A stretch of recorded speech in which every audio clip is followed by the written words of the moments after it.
Assalomu alaykum hamvatanoni aziz, hamjo'roni aziz. Uمیدوارم که همه کس تنسیت و خانواد باشه.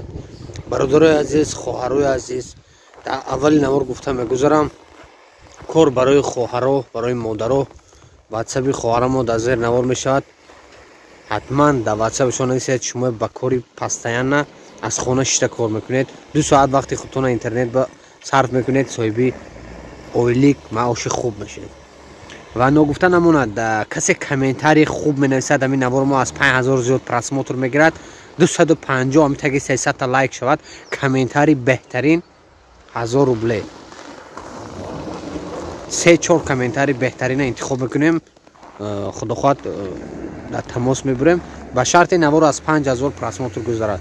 کار در شهر یکاترینبورگ داریم برادر عزیز. در شهر بریوز است که کوارتر دو خانگی نزدیکی کارخانه و کارخانه 3 وقت خوراک میتید 2000 2100 2200 سمینه کاری.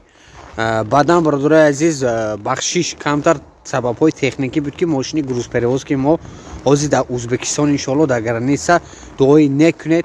ما گفتی خانه با بازار تغییر نمیگیرد. سبب های تکنیکی بود که اینقدر دیر کردیم. منظرت میخوایم بخشش میخوایم برادر عزیز با دعا باشه دعای نکنید. باور کنید راه ها خیلی وزبین هستن.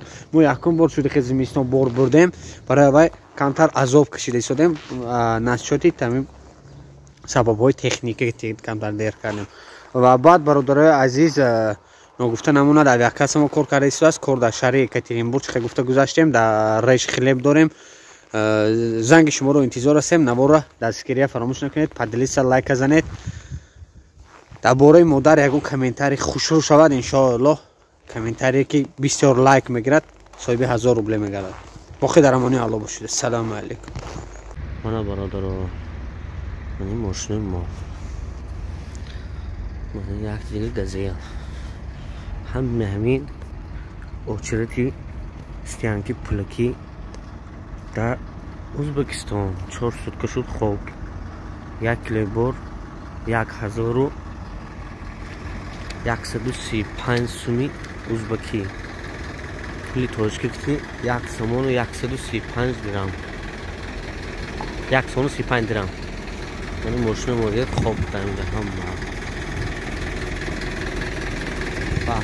من استیانکی پولکی الان درو میداره همه اوچرات با ده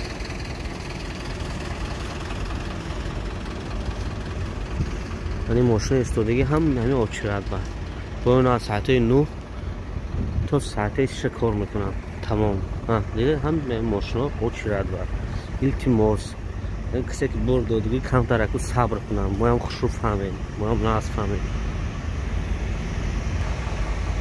خدا خواهد این خنوکی بینید باید در گران دوستیم ماشین زویدیان گرم شدیم بحث دیگه ازبکستان انا خدا خواهد نصیب که کارا باشد همه جا بریم باور کنید 206 کش نویسته است 36 کش زنگ داده است التماس اکو جواب دادم جواب ندادم یکم خفگی نیست خفه هم نشوید